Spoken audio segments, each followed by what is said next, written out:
ज्ञानतिमिरान्धस्य ज्ञानाञ्जनशलाकया चक्षुरुन्मिलितं येन तस्मै श्रीगुरवे नमः। श्रीचैतन्यमनोभीष्टं स्थापितं येन भूतले स्वयं रूप कदा मह्यं ददाति पदान्तिकं। वन्देऽहं श्रीगुरो श्रीयुतपदकमलं श्रीगुरुन् वैष्णवांश्च।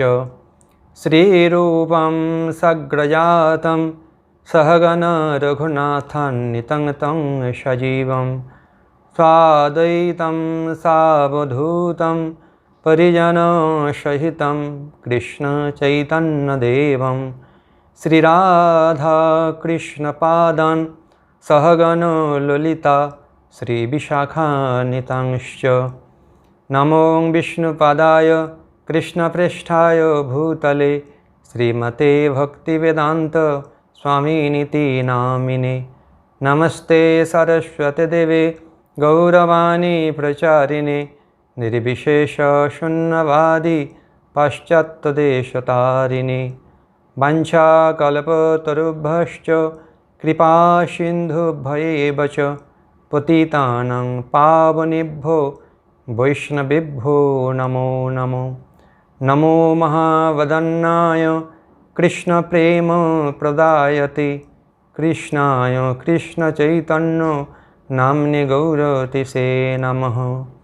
हे कृष्ण करुणा सिन्धो दीनबन्धो जगत्पते गोपेश गोपिकान्त राधाकान्त नमस्तुते। तप्तकाञ्चन गौरांगी राधे वृन्दावनेश्वरी वृषभानुसुते देवी प्रणमामि हरिप्रिये। जय श्री कृष्ण चैतन्य प्रभु नित्यानंद श्री अद्वैत गदाधर श्रीवासदि गौरभक्तवृंद।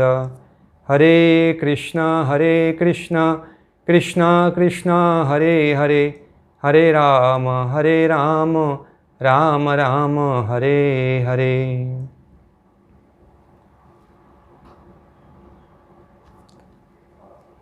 हरे कृष्ण। तो आज हम लोग चर्चा करेंगे श्रीमद् भागवत का प्रथम स्कंध तीसरा अध्याय श्लोक संख्या 29 से 43 तक 40 तक 29 से 40 तक श्लोक चर्चा करेंगे। मुख्य रूप से 40 नंबर श्लोक की चर्चा करेंगे विस्तारित रूप से, और 29 से 39 तक हम संक्षिप्त में चर्चा करेंगे। उसके बाद 40 नंबर श्लोक विस्तार रूप से चर्चा करेंगे। हरे कृष्ण। ओम नमो भगवते वासुदेवाय। ओम नमो भगवते वासुदेवाय। ओम नमो भगवते वासुदेवाय। नारायणं नमस्कृत्य नरं चैव नरोत्तमं देवीं सरस्वतीं व्यासं ततो जयमुदीरयेत्। नष्टप्रायेषु भद्रेषु नित्यं भागवत सेवया भगवती उत्तमश्लोके भक्तिर्भवती नैष्टिकी।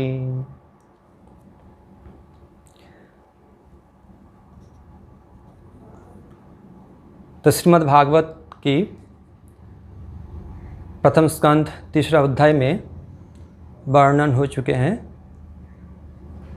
श्री सुत गोस्वामी ने शौनक आदि ऋषियों के पास जो द्वाविंश अवतार के बारे में वर्णन किया है, और उसके पश्चात उन्होंने बताया अवतार ही असंख्या। इसी प्रकार बहुत सारे अवतार है, असंख्य अवतार है। और उसके पश्चात उन्होंने अवतारी भगवान श्री कृष्ण को संबंध में बताया। एतेषां सकलापुंस कृष्णस्तु भगवान स्वयं इंदाड़ी व्याकुलम लोकम मृडयंती जुगे जुगे। तो ये अवतार को कथा श्रवण करने के क्या फलश्रुति है, ये है 29 श्लोक में बताया। जन्म गुह्यम भगवतो यो एतत् प्रयतो नरः सायं प्रातः गृहण भक्त्या दुख ग्रामम विमुच्यते। जो कोई भी भगवान के गुह्य अवतार को सावधानी पूर्वक प्रतिदिन सुबह तथा शाम पाठ करता है, वो जीवन का समस्त दुख से छूट जाता है। क्योंकि भगवान का जो अवतरण इस जगत में अर्थात जन्म और उनके लीलाएं कर्म वो दिव्य है, अपराकित है, त्रिगुणातीत है। इसलिए श्रीमद् भगवद गीता में भगवान श्री कृष्ण ने बताया कि जन्म कर्म चमे दिव्यम एवं जो वित्ति तत्तः त्यक्त्वा देहं पुनर्जन्म नमेति मामेति स अर्जुन। मेरा जन्म और कर्म दिव्य है, अपराकित है। जो तत्ततः जानता है, माने यथायथ रूप से जानते हैं, तो उनको इस शरीर तकने बाद इस संसार में आना नहीं पड़ते हैं। ते है भगवान की जन्म और कर्म श्रवण करना कितना महत्वपूर्ण है। इसलिए सुत गोस्वामी ने बताया जी जन्म गुह्यतम भगवतो, भगवान का जो गुह्य अवतार जो सावधानी पूर्वक प्रतिदिन सुबह शाम को भक्त्वा भक्ति के द्वारा श्रवण कीर्तन करते हैं, तो समग्र विमुच्यते दुख ग्रामात विमुच्यते, समूह दुख से मुक्त हो जाता है। और हमारा मूल दुख है जन्म मृत्यु जरा व्याधि, इस 4 विध समस्या है, चतुर्विध समस्या, यहाँ से हम छुटकारा पाते हैं। इसीलिए श्रील प्रभुपाद ने हमारा अंतर्राष्ट्रीय कृष्ण भावनामृत संघ के प्रति केंद्र में सुबह शाम ये भागवत और भगवद गीता श्रवण करने का एकदम रूल बनाया, विधि बनाया है। हमारा हर केंद्र में सुबह 8 बजे श्रीमद् भागवत का प्रवचन होता है और संध्या आरती के बाद भगवद गीता का प्रवचन होता है। एकदम भागवत के इस श्लोक के अनुसार प्रभुपाद इस विधि बनाया, और ये विधि अनुसरण करने को जरूर लाभ हो सकता है, होगा ही होगा। तो इसलिए उसके पश्चात श्लोक संख्या 30 में बताया जब भगवान के विराट रूप की धारणा जिससे में भौतिक जगत के प्रकट होने से काल्पनिक है। जो भौतिक जगत से होता है विराट रूप की विश्व रूप, वो काल्पनिक है। परंतु जो मैं वो अवतार का वर्णन किया है, जे कूर्म नरसिंह आदि रूप, वो काल्पनिक नहीं है, वो वास्तव है। वास्तवम वस्तु वास्तव है। और हमारा जो शरीर है वो है काल्पनिक। इसलिए माया गुणैर विरचितं महत् आदि भी आत्म भी। लेकिन वस्तु तो भगवान का कोई भौतिक रूप नहीं होता है। ये तो अल्पज्ञों के भगवान के रूप की धारणा प्रवेश करने के लिए विश्व वर्णन है। और श्री सुखदेव गोस्वामी श्रीमद् भागवत द्वितीय स्कंद में पहला अध्याय में विस्तारित रूप से बताया विश्व चिंतन करने का क्या तरीका है, विधि है। तो विश्व रूप काल्पनिक है, विराट रूप काल्पनिक है। जो नव भक्त और अल्पज्ञ है उनके लिए, लेकिन भगवान के जो स्वरूप है सच्चिदानंद है, सच्चिद आनंद है। भगवान का स्वरूप ये अपराकित है। इसलिए भगवान का जन्म कर्म सुनने से हमको भक्ति मिलते हैं और आनुषंगिक रूप से तो मुक्ति हो ही जाते हैं। तो इसलिए एक उदाहरण दिया सुत गोस्वामी ने, यथा नभसी मेघो रेणु भार पार्थिव अनिले एवं दृष्टरी दृश्यत्वम आरोपितम अल्प बुद्धि वाले के लिए एक उदाहरण दिया जाता है। अल्प बुद्धि समझते हैं जो बादल तथा धूल वायु द्वारा ले जाया जाता है, लेकिन अल्पज्ञ लोग कहते हैं कि आकाश मेघाच्छित है और वायु धूलिमय है। वास्तविक रूप से मेघ आकाश को ढाक नहीं सकते, हमारा दृष्टि शक्ति को ढाकते हैं, इसलिए हम देख नहीं पाते हैं। हम सोचते हैं जो आकाश बादल में छा गया, जैसे सूर्य हम कभी कभी देख नहीं पाते हैं, हम सोचते हैं सूर्य मेघाच्छादित है, बादल आच्छादित है, वास्तविक नहीं है। उसी प्रकार भगवान हमारा जो स्थूल और शरीर और सूक्ष्म शरीर है वो वास्तविक रूप में और हम परिचय देता है। जैसे प्रभुपाद इस तात्पर्य में बताया, जो राष्ट्रपति कोई अपने विशिष्ट कार्य में बैठकर कहीं जाता है तो हम कहते हैं वो रहा राष्ट्रपति। वास्तव में राष्ट्रपति और कार अलग है। उसी प्रकार आत्मा और शरीर या सूक्ष्म हो और स्थूल हो अलग हैं, परंतु हम इस प्रकार परिचय देते हैं, वो वास्तविक नहीं है।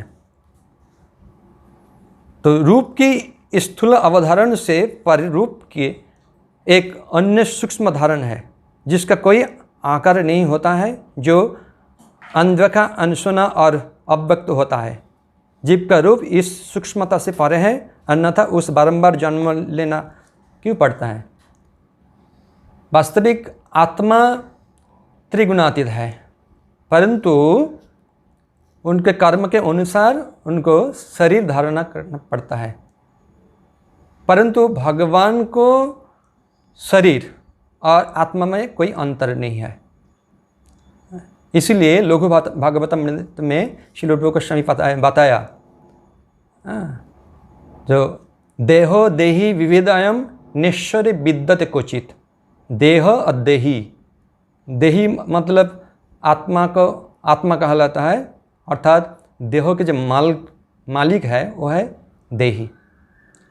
और ईश्वर में कोई अंतर नहीं है देह और देही। हमारा शरीर और देह और देही में, आत्मा में अंतर है, परंतु भगवान के कोई इस प्रकार अंतर नहीं है। ये अच्छा तरीके से जानना चाहिए। जत्र इमे सत असत रूपम प्रतिषिद्धे स्वसंविदा अविद्या आत्मनिकृते इति तद्ब्रह्म दर्शनम। जब कभी मनुष्य आत्म साक्षात्कार द्वारा ये अनुभव करता है कि स्थूल तथा सूक्ष्म दोनों शरीर के शुद्ध आत्मा से कोई सरकार नहीं है, उस समय वो अपना तथा साथ ही साथ भगवान के दर्शन करता है। आत्मनि कृति इति तद ब्रह्म दर्शनम, वो आत्म साक्षात्कार करता है और उसके पश्चात वो तद ब्रह्म दर्शनम, भगवान का भी दर्शन करते हैं। और कैसे ना ये बताया, जो अनुकूल अनुशीलन, जो आत्मज्ञानी है, विशेष रूप से भगवत भक्त है, उनके मुताबिक कोई चलता है तो वही है अनुकूल भजन क्रिया। और अनुकूल भजन क्रिया करने से ही धीरे धीरे वो आत्म साक्षात्कार या भगवत साक्षात्कार भी संभव होता है। इसीलिए भक्तों के संग में रहकर उनके निर्देशना के आधार पर हमको भगवत भक्ति करना चाहिए।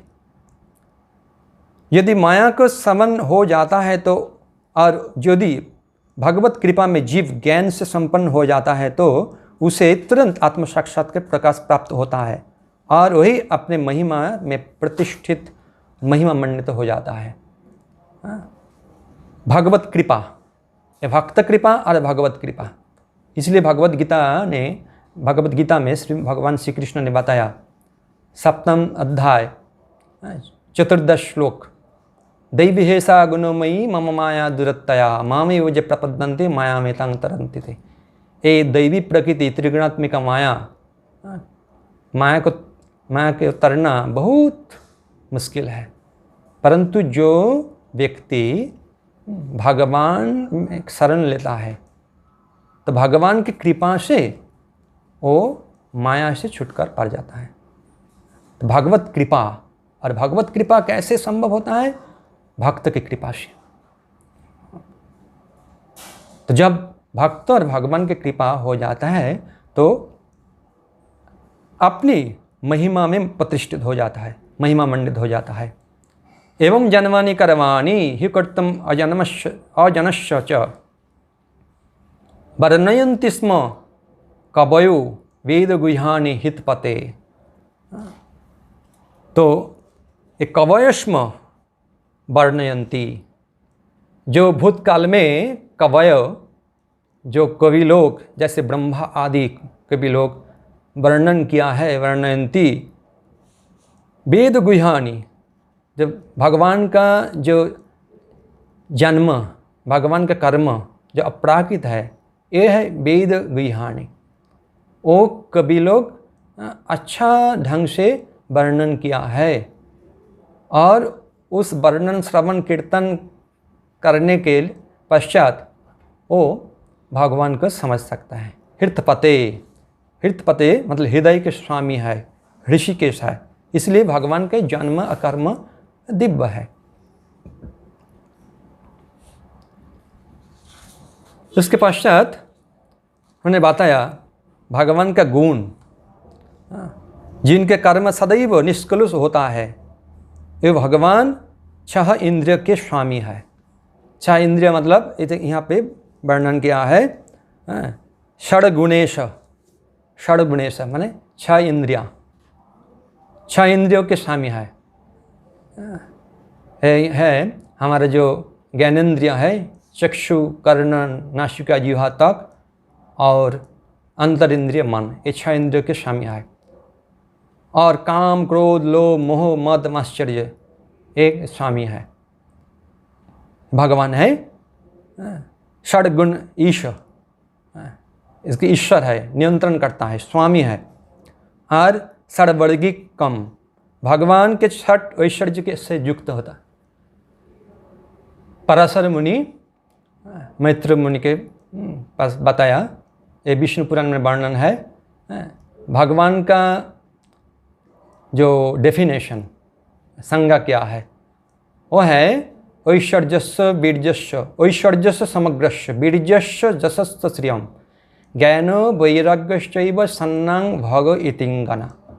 भग मतलब ऐश्वर्य, समग्रस्य समग्र रूप से, पूर्ण ऐश्वर्य, पूर्ण वीर्य, बलवान, भगवान पूर्ण शक्तिमान,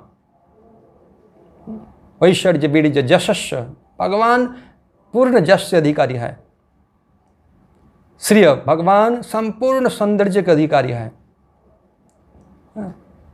जश ख्याति, संपूर्ण ख्याति के अधिकारी भगवान है। ऐश्वर्य वीर्य जश श्री ज्ञान, भगवान संपूर्ण, भगवान के पास सब, भगवान सब कुछ जानता है, सब कुछ जानता है। वेदांग समुत्तानि वर्तमानानि च अर्जुन भविष्यानि च भूतानि मं तु वेद न कश्चन। वेदहम सर्व, हम सब कुछ जानते हैं, अतीत वर्तमान अद्भुत भविष्यत वर्तमान सब कुछ भगवान जानता है, ज्ञान। और भगवान कुरुक्षेत्र रणांगन में अर्जुन को लक्ष्य करके जो उपदेश सुना है वही है भगवद गीता। वो महिमा मंडित संपूर्ण ज्ञान उनमें से वही भगवद गीता में है, भगवद गीता। और वैराग्य, वैराग्य, भगवान सब कुछ का मालिक है, परंतु भगवान अनासक्त है, अनासक्त निर्लिप्त है। इसे वर्णन श्रीमद् भागवत दसम स्कंद में जो शतकोटि गोपियों के साथ भगवान रासलीला की है, तो उसी समय भगवान सब गोपियों ने सोचे जे हम कितना भाग्यवती हैं, तो उनके मन में अहंकार पैदा हुआ है, तो भगवान छोड़कर चले गए। ये है अनासक्त भगवान, चरम पूर्ण वैराग्यवान, ये षड्वर्गिकम। तो मूर्ख मनुष्य अपने अल्प ज्ञान के कारण भगवान को रूपों, नामों तथा कर्म की दिव्य प्रकृति को नहीं जान सकते। ये अल्प ज्ञान के कारण, जो वास्तविक ज्ञानी है वो जानता है भगवान का जन्म, कर्म, उनका लीला, भगवान का नाम सब अपराकृत है। नाम, रूप, गुण सब अपराकृत है। इसलिए चैतन्य चरितामृत में महाप्रभु ने बताया, नाम विग्रह स्वरूप तीन एक रूप, तीन भेदनाई तीन चिदानंद रूप। नाम, विग्रह और स्वरूप, उनमें कोई अंतर नहीं है, उस तीनों सच्चिदानंदमय है। तो भगवान के दिव्य प्रकृति नहीं जान सकते हैं अल्प बुद्धि के कारण, क्योंकि वो तो किसी नाटक में एक पात्र की तरह कार्य कर रहा है। जैसे कुंती देवी ने श्रीमद् भागवत प्रथम स्कंध 8वां अध्याय में बताया, नाटो नाट्यधरो यथा। भगवान और यहाँ पे जो लीला है उनके नाटक है, नाटो नाट्यधर। वो अल्प बुद्धि संपन्न व्यक्ति जानते ही नहीं ऐसे मनुष्य अपने तक अपनी वाणी द्वारा भी ऐसी बातों की व्यक्त कर सकते हैं। भगवान की जो लीला, भगवान की जो कर्म, भगवान का जन्म वो दिव्य है, किंतु मूर्ख मनुष्य वो समझ नहीं पाते। सवेद धातु वदबिंग परस्व दुरंत वेड़जं रथंग पानी, जो अमाया संततयान वृत्वा भजे तो तत् पादु सरोज गंधम। जो बिना हिचक के अवाध रूप में अपने हाथों में रथ का चक्र धारण करने वाले भगवान को चरण कमल की अनुकूल सेवा करता है, वही इस जगत के सृष्टा की पूर्ण महिमा, शक्ति तथा दिव्यता को समझ सकता है। तो चक्र धारण करने वाले भगवान के चरण कमल को अनुकूल सेवा, इसलिए श्री रूप गोस्वामी प्रभुपाद जी ने भक्ति रसामृत सिंधु में बताया, आनुकूल्यस्य संकल्प, आनुकूल्यस्य अनुकूल भाव, अनुकूल्येन कृष्णानुशीलनम, अनुकूल भाव से कृष्ण अनुशीलन करना। कृष्ण यानी कृष्ण का नाम, कृष्ण का रूप, कृष्ण का गुण सब कृष्ण है, कृष्ण का धाम, कृष्ण का पार्षद। और अनुशीलन, अनुशीलन मतलब निरंतर, अनु मतलब निरंतर, शीलन मतलब चर्चा, निरंतर चर्चा करना है अनुकूल भाव से, भक्त के संग से, शतोवृत्ते, पूर्वतन महाजन के पदांक का अनुसरण करते हुए भगवत भक्ति करना चाहिए, वही है अनुकूल। अनुकूल्येन कृष्णानुशीलनम, जो इसी प्रकार अनुकूल सेवा करता है तो वही इस जगत के सृष्टा की पूर्ण महिमा, शक्ति तथा दिव्यता को समझ सकते हैं। तो इस संसार में सफल तथा पूर्णतः ज्ञान हो सकता है, क्योंकि इसी जिज्ञासों से अखिल ब्रह्मांड के स्वामी भगवान के प्रति दिव्य आह्लादकारी प्रेम उत्पन्न होता है और जन्म मृत्यु को घोर पुनरावृत्ति से 100% प्रतिक्षण की गारंटी प्राप्त होती है, प्रतिरक्षा की गारंटी प्राप्त होते हैं। ये है भगवान। भगवान और भगवान के नाम, रूप, गुण सब अपराकृत है, जो अनुकूल भाव से भक्त के संग से भगवान का सेवा करते हैं, वही अखिल ब्रह्मांड के स्वामी भगवान के प्रति दिव्य आह्लादकारी प्रेम लाभ करते हैं। और आनुषंगिक फल मुक्ति वो भक्त नहीं चाहते, फिर भी मिल जाते हैं। जो अनुकूल मुक्ति है, जो 4 प्रकार, वो कभी स्वीकार करते हैं भगवान। दीयमानं न गृह्णन्ति बिना मत्स्यवनं जना, भगवान कपिल देव बताया माता देवहूति को। जब मेरा भक्त मुक्ति नहीं चाहते, परंतु जो अनुकूल है वो भक्त बोलता है कि सेवा है कि नहीं, सेवा चाहते हैं, मुक्ति नहीं चाहते। तो मैं देना चाहता, फिर भी वो लेना नहीं चाहता। दीयमानं गृह्णन्ति बिना मत्स्यवनं जना, सेवा के बिना मुक्ति लेना नहीं चाहते। भक्त उस भक्ति सेवा चाहते हैं। भक्ति मतलब devotional service, loving devotional service, प्रेममय सेवा, ये है भक्ति। तो इदम भागवतं नाम पुराण ब्रह्म संहितम उत्तम श्लोक चरितम चकार भगवान ऋषि। तो ये है निश्चेषाय लोकस्य धन्यम सस्तायनं महत्। इदम भागवतं नाम, ये भागवत, इस भागवत भगवान तथा उनके शुद्ध भक्त की कथा वाले ग्रंथ को, यह है भागवत। भागवत 2 प्रकार, एक ग्रंथ भागवत और व्यक्ति भागवत। जो ग्रंथ भागवत के अनुसार जीवन यापन करता है वही है व्यक्ति भागवत। और ग्रंथ भागवत को अनुभव करना वो व्यक्ति भागवत से संशय होता है। इसीलिए श्रील प्रभुपाद तात्पर्य ने बताया, भगवान श्री चैतन्य महाप्रभु ने घोषित किया है कि श्रीमद् भागवत समस्त वैदिक ज्ञान तथा इतिहास के निर्मल वाणी है। इसमें भगवान को सत्संग में रहने वाले कतिपय महान भक्त के चुने हुए चरित्र दिए गए हैं। तो भगवान श्री चैतन्य महाप्रभु घोषित किया है, तो श्रीमद् भागवत समस्त वैदिक ज्ञान के तथा इतिहास के निर्मल वाणी है। जैसे बताया, सर्ववेद इतिहासनं सरंग सारंग समुद्धृतम, सर्व वेदांत सारंग ही श्रीमद् भागवतम इष्यते। भागवत क्या है?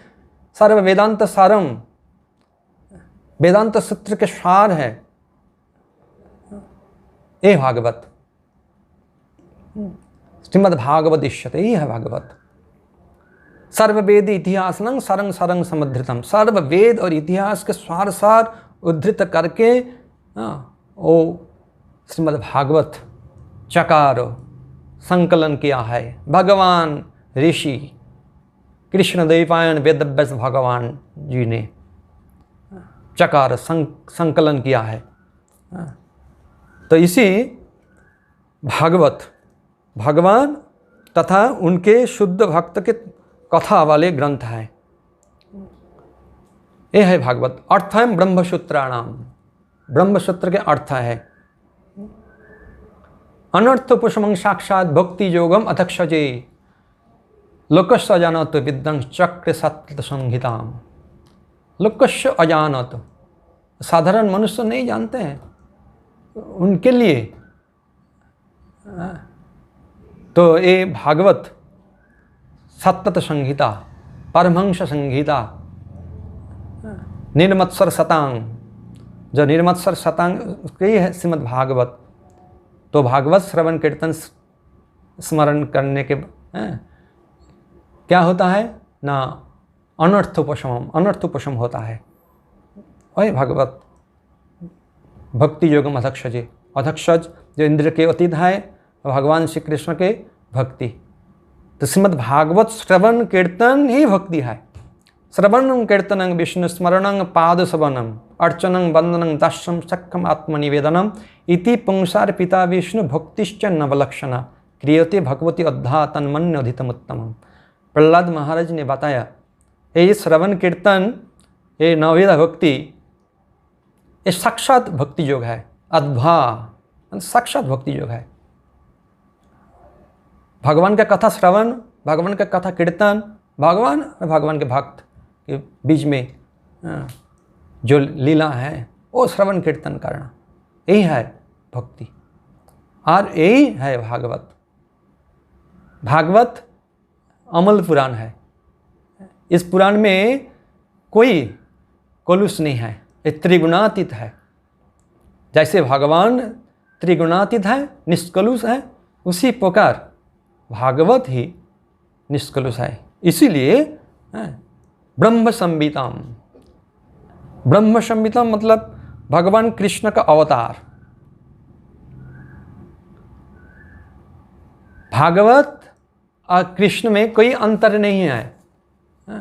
भगवान श्री कृष्ण ने भागवत के अवतार लिया है, भागवत कथा। इसलिए बताइए, वो है पुराण अर्क अधुना उदित, ये पुराण रूप श्रीय उदित हुआ है। क्योंकि जो लोग नहीं देख पाते हैं, अज्ञानी है, वो देख सकते हैं भगवान क्या है, भगवान भक्त क्या है, भगवान भक्त के क्या रिश्ता है, कितना प्रेम है, सब भागवत में है। कैसे भक्त लोग भगवान की सेवा करते हैं, ये भागवत है। इसलिए श्री चैतन्य महाप्रभु ने बताया, कृष्ण तुल्य भागवत विभु सर्व आश्रय। ये भागवत विभु है, ब्रह्म, ब्रह्म मतलब मुख्य अर्थ है विभु। ब्रह्म मतलब भगवान, परम ब्रह्म, परम धाम, सर्वाश्रय भगवान। कृष्ण तुल्य भागवत, जैसे कृष्ण विभु है, अनौरणीयान महतो महियान, महान से महान ये भगवान श्री कृष्ण है। उसी प्रकार श्रीमद् भागवत महान है, विभु है और सर्वाश्रय है।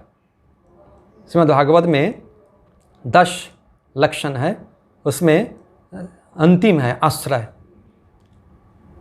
भगवान श्री कृष्ण सर्वाश्रय, उसी प्रकार श्रीमद् भागवत भी सर्वाश्रय है।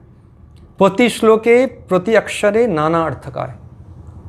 इस भागवत प्रति श्लोक और प्रति अक्षर में विविध प्रकार सब अर्थ है, आचार्य लोग ने बताया।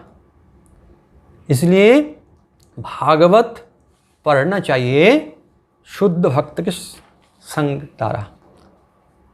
श्रील प्रभुपाद जी ने, भगवान का नित्य सिद्ध भक्त है, शुद्ध भक्त है, तो उन्होंने जो भागवत के तात्पर्य दिया है, भक्ति वेदांत पारपोट, वो पारपोट पढ़ने से हमको भक्ति मिलता है, हम जान पाते हैं। इसलिए भक्त के संग भागवत श्रवण कीर्तन करना चाहिए। श्री चैतन्य चरितामृत में वर्णन है, जब एक बंगाल कवि वो एक नाटक लिख के लाया पुरी में, और उनका मन में इच्छा है कि इस नाटक श्री चैतन्य महाप्रभु को सुनाओ। तो स्वरूप दामोदर गोस्वामी पहले देखते हैं, तो स्वरूप दामोदर गोस्वामी तो पहले नाकच कर दिया, फिर भी एक भक्त ने बोला नहीं अब देखिए, तो देखा तो सही नहीं है, रसाभास है।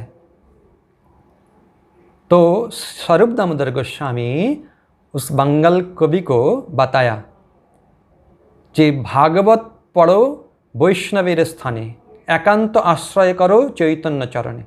जाओ भागवत पढ़ो, तुम भागवत भक्त के संग से पढ़ो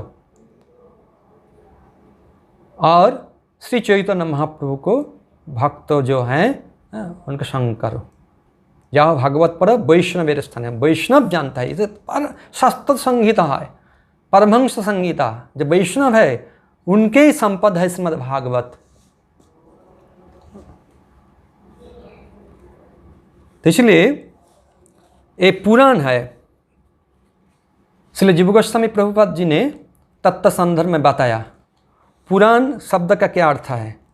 पुराणात पुराणम, पुराणात पुराणम, जो श्रील प्रभुपाद शब्दार्थ में भी बताया।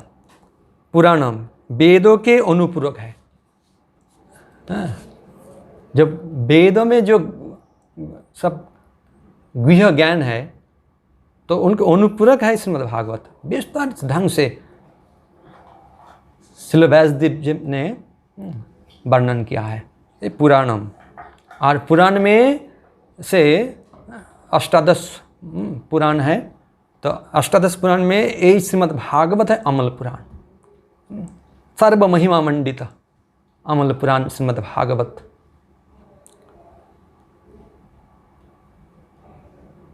उत्तम श्लोक चरितम, उत्तम श्लोक यानी भगवान श्री कृष्ण ही उत्तम श्लोक।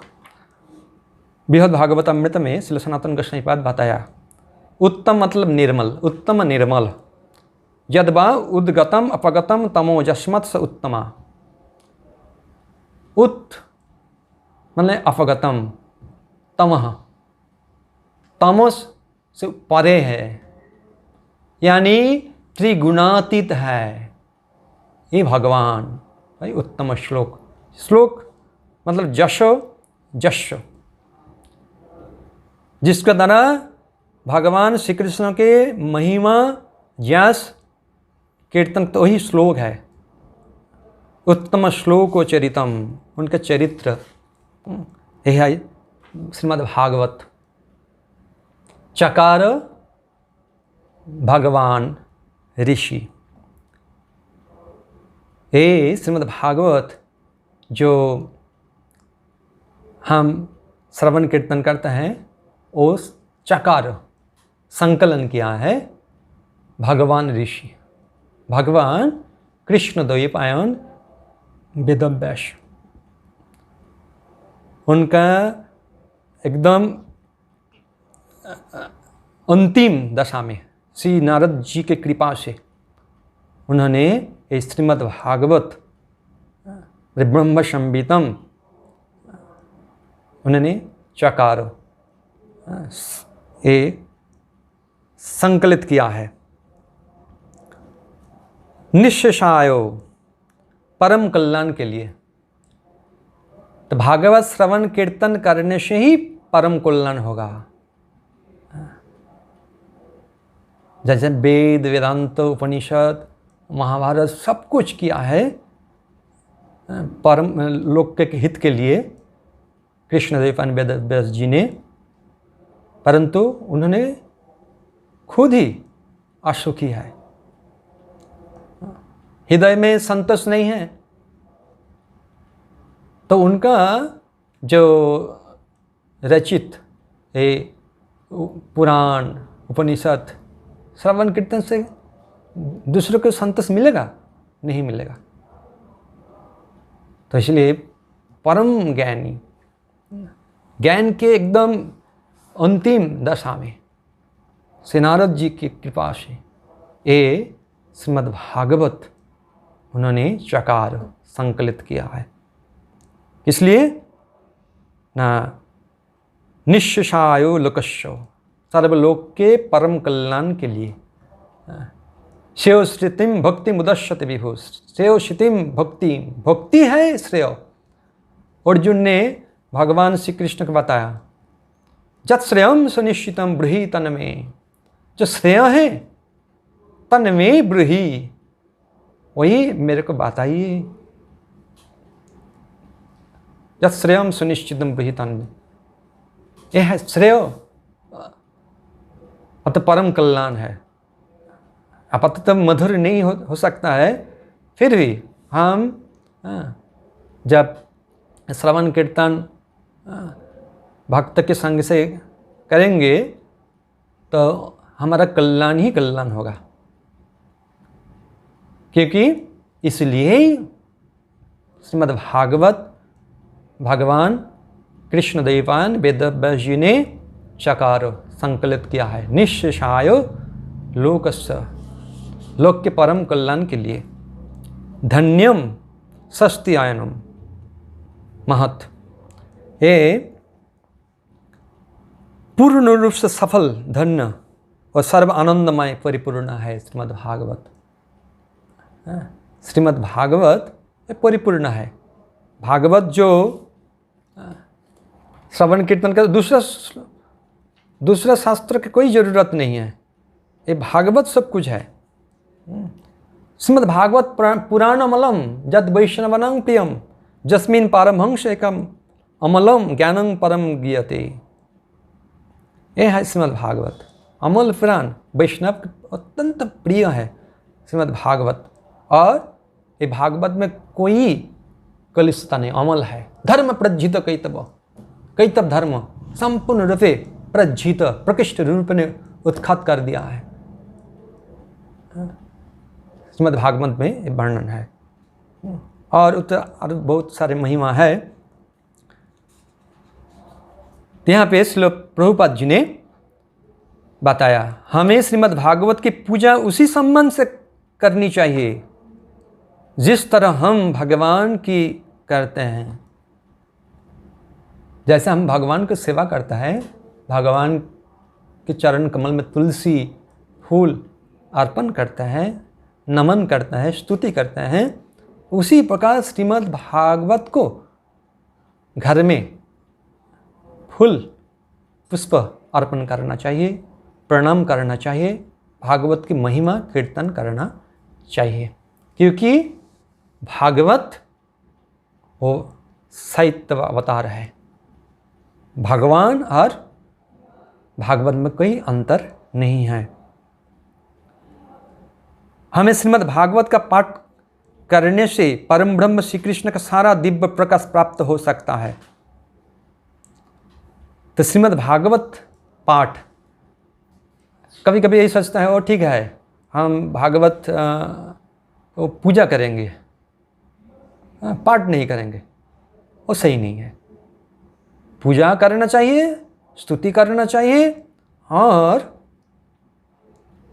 पाठ जरूर करना चाहिए। हर भागवत को इधर उधर रखना नहीं चाहिए, सम्मान के साथ रखना चाहिए। क्योंकि ये साहित्य अवतार है भागवत।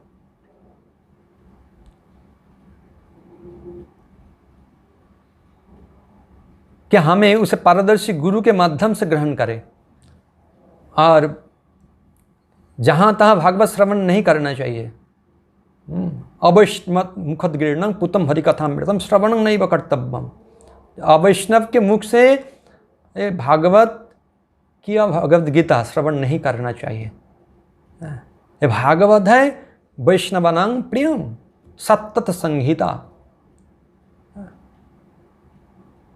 परम निर्मत शरणं सतांग, वो भागवत समझ सकता है। तो उसी प्रकार जो निर्मल भक्त है जैसे श्रील प्रभुपाद, उनका तात्पर्य पढ़ना चाहिए, पाठ करना चाहिए, श्रवण करना चाहिए, वही कीर्तन करना चाहिए।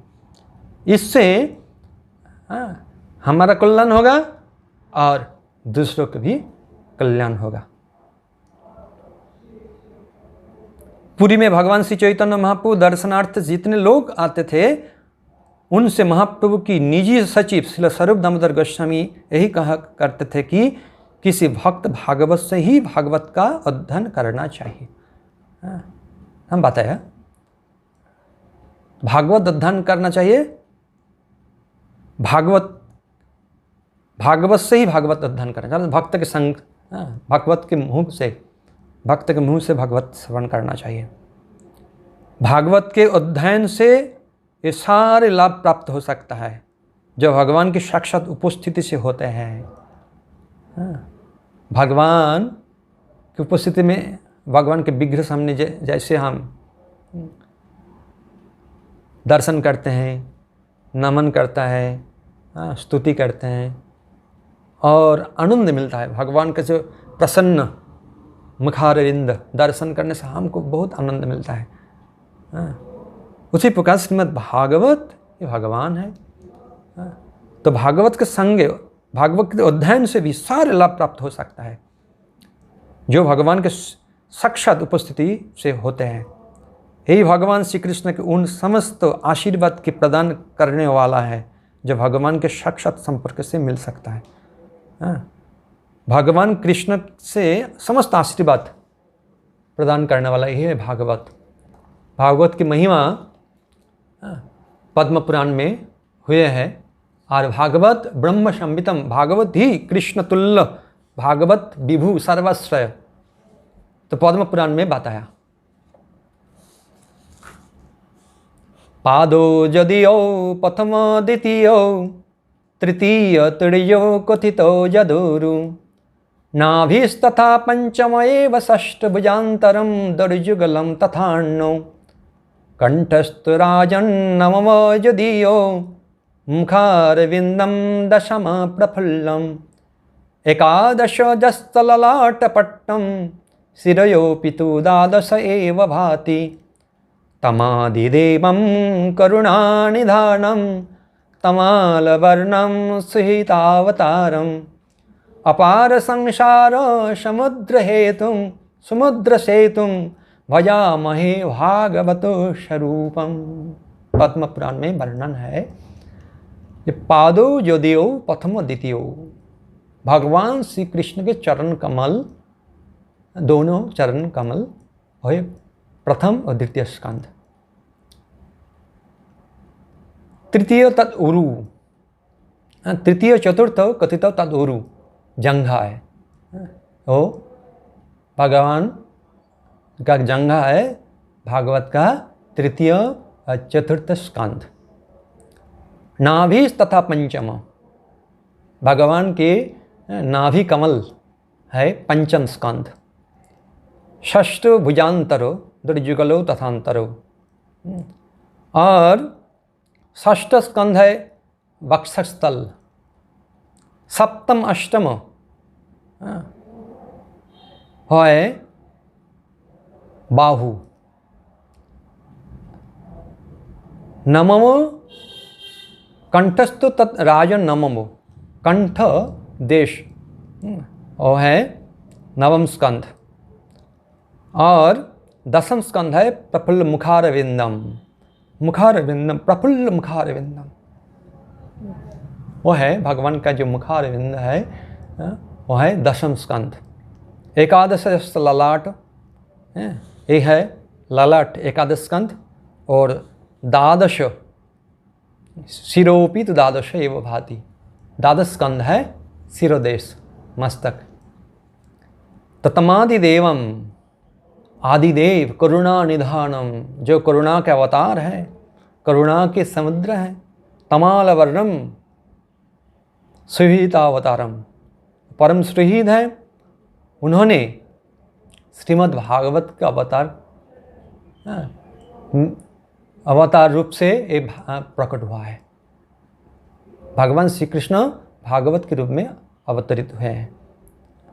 अपार संसार समुद्र सेतु भजामहे भागवत स्वरूपम, अपार संसार सागर पार करने वाले जो सेतु स्वरूप वही है श्रीमद् भागवत स्वरूप। भागवत का स्वरूप यही है। अपार जो पार करना बहुत मुश्किल है, समुद्र पार करना बहुत मुश्किल है, भगवान ने ये भागवत रूपी सेतु बनाया अनायास से। भागवत की सेवा करने से हम ये समुद्र संसार पार करते हैं, वो तो आनुषंगिक फल है, परंतु भगवान की सेवा हमको मिलता है, नित्य सेवा। तो भागवत की महिमा पद्म पुराण में भी, स्कंद पुराण में वर्णन है। श्रीमद् भागवतं नाम पुराणो लोक विश्रुतम शृणुयात् श्रद्धा युक्त मम संतोष कारणम।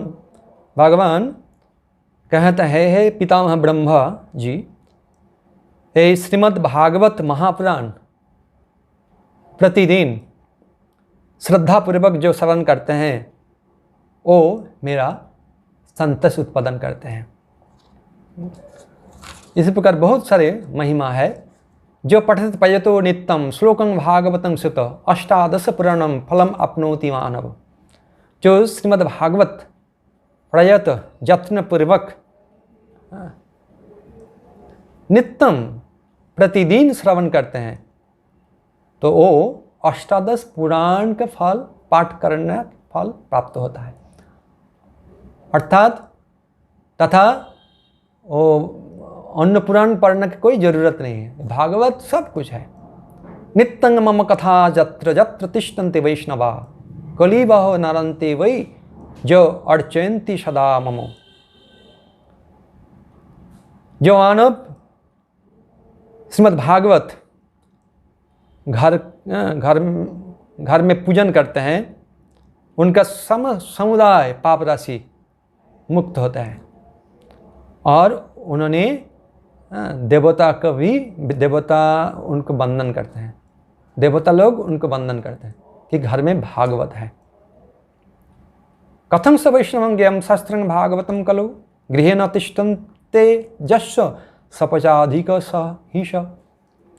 कथं स वैष्णव ज्ञेयं शास्त्रं भागवतं खलु। कलियुग में जिसका घर में भागवत नहीं है वो वैष्णव है?